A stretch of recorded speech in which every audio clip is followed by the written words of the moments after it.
everyone, welcome to the Dyl Pickle Movie Network. I am Dylan Randazzo, and welcome to my review for the newest big old blockbuster to hit theaters this past weekend, Indiana Jones and the Dial of Destiny. Now, this is not a spoiler review through and through. At the end, though, I'm going to touch on a few spoilers that I think are just crucial to discussing the film, but I'm going to keep it mostly non-spoiler based earlier on, and then I will give you a clear warning when we're talking about spoilers. I'm a big fan of the Indiana Jones franchise. I came about it at an age where most people do when I was young, but I never fully engrossed myself in those films until later, actually during the pandemic when I went and binged all the films again. I stand by the opinion that I think every Indiana Jones film is good to some extent.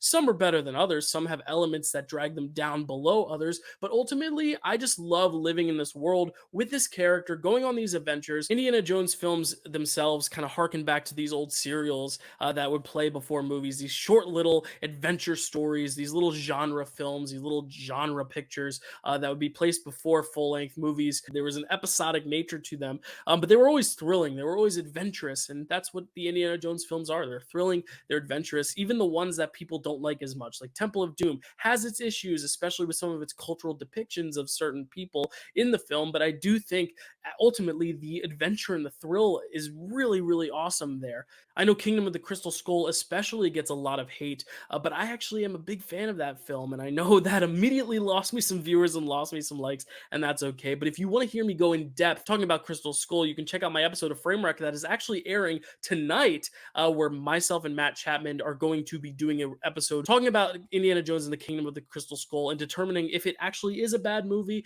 if it's a so bad it's good movie, or if it's genuinely a good movie. You'll have to watch that to find out my full thoughts. But we're here to talk about the Dial of Destiny, which is, interestingly enough, the first film not directed by Steven Spielberg. So already my wheels were kind of turning in my head, like, is this going to be very good? Because, it's not Spielberg doing it. But then again, I know a lot of people hated Crystal Skull, and that was Spielberg doing that film. So you know what? I went in open-minded, thinking, you know what? It's in different directors' hands.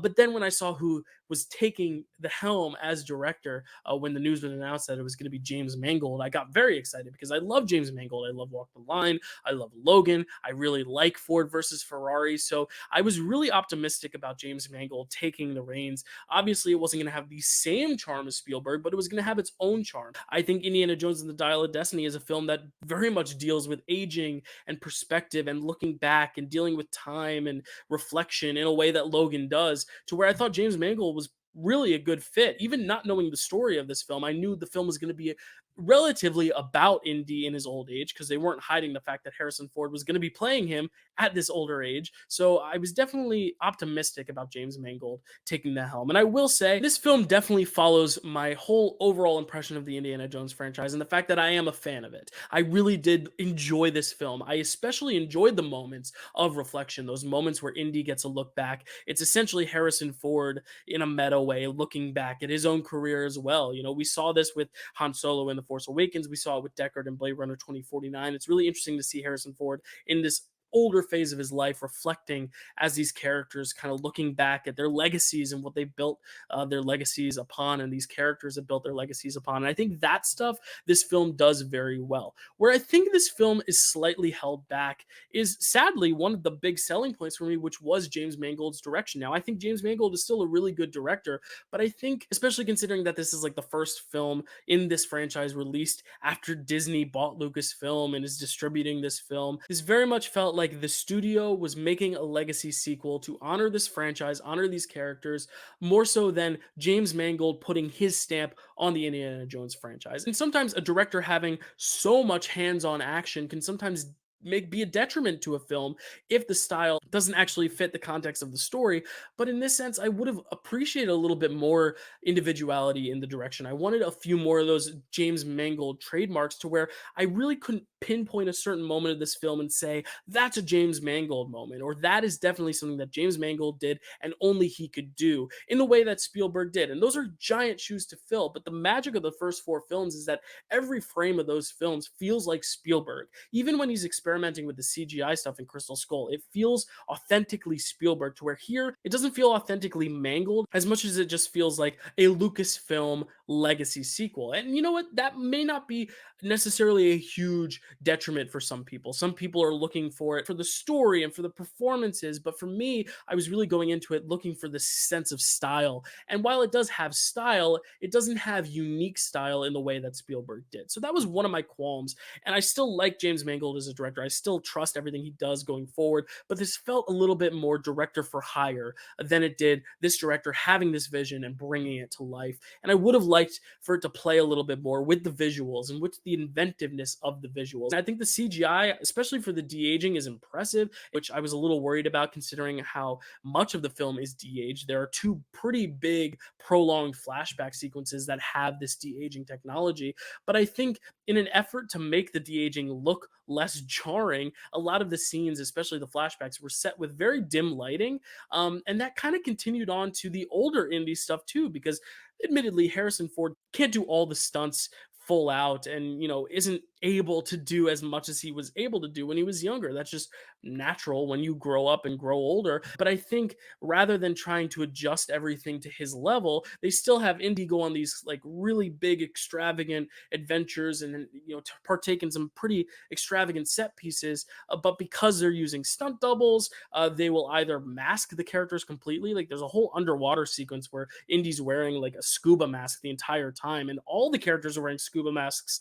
to where you can't really tell which character's which, and everything's a little cloudy, a little murky. Again, it's dimly lit, so you can't really make out what's going on under the water. And this sequence is actually pretty long and actually took me out of the movie because it took so long to wrap up, and I couldn't really distinguish these characters within one another. And I understand the practicality of lighting things a certain way to not show all the cracks and crevices and flaws and rips and seams in the overall product, but I think what made Indiana Jones, the original films especially, so amazing is that there was this kind of rugged sense of filmmaking that I don't really get here. It feels a little too polished and too fine-tuned, to where even the Kingdom of the Crystal Skull, which was definitely more digital than practical in terms of its effects, still felt a little shabby around the edges, which I think works for this franchise and what it is doing in terms of harkening back to those old serials. And I didn't really get that a lot with the direction here. It felt almost a little too clean. There's an overindulgence in CGI, but the CGI isn't being used to create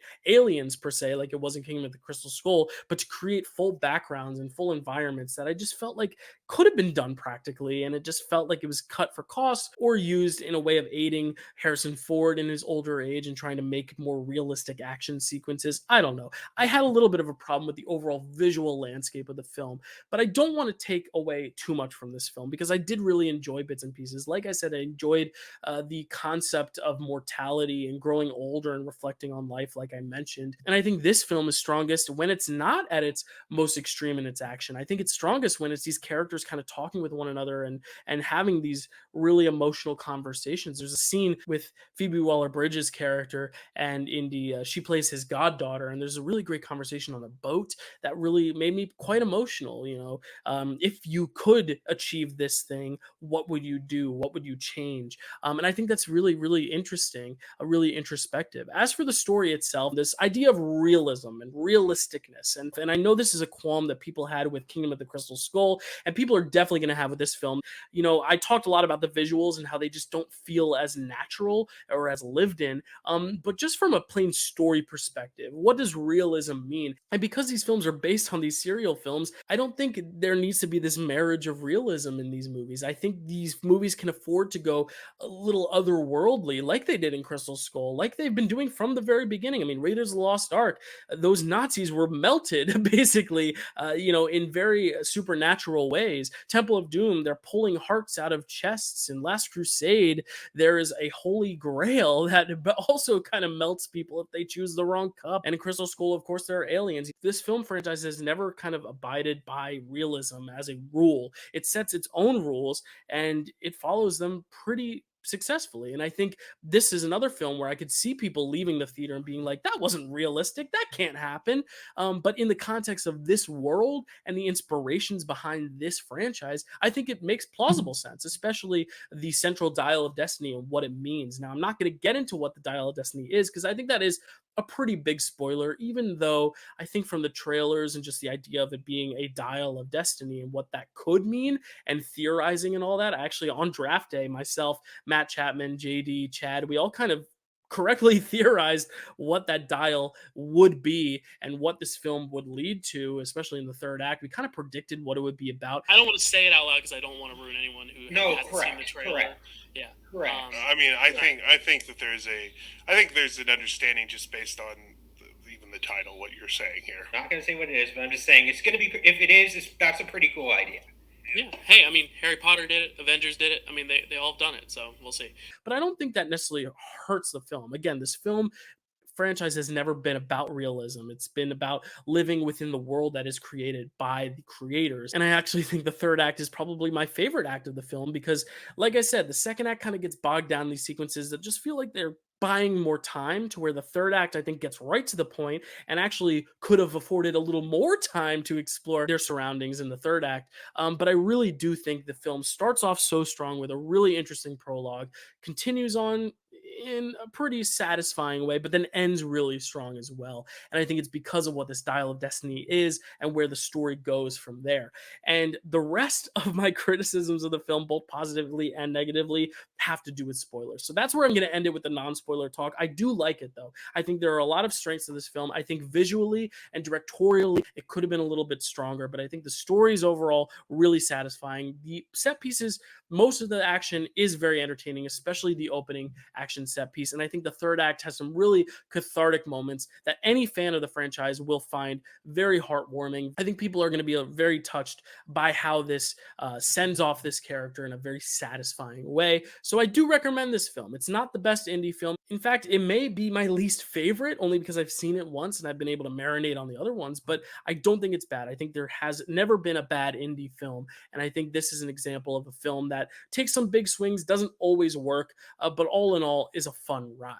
Now we're going to get into some spoilers, and ding, ding, ding. I guess a lot of us predicted it right. Dial of Destiny involves time, and specifically time travel. I mean, we should have seen it coming. All these franchises are doing it. The Avengers are doing time travel. All these multiversal stories. This is the closest to the multiverse that Indiana Jones could get, and it makes a lot of sense that this would be a time travel story, considering that this is the last film in the franchise, and it deals a lot like what I said with Indy reflecting on his own life. There's obviously a theme of going back and what you would change if you were to go back, and a lot of the film deals with this chase to get the dial, but then once they get the dial, and this is where I think the most interesting stuff happens, when they use the dial and go back in time, what that means for these characters. And I thought it was very interesting to see them actually go back in time to the old ancient Roman days. Indy is also, a man of history. He loves looking at artifacts. And in this film, there's almost reference to Indy himself being an artifact. And I actually really like that moment where he asks his goddaughter to leave him behind. And I thought that was a really bold choice and a really fitting choice for this character. He's spent his whole life loving and appreciating history and trying to uncover every ounce of history to now be able to live the rest of his days as part of that history and essentially become an artifact of the thing he loves most.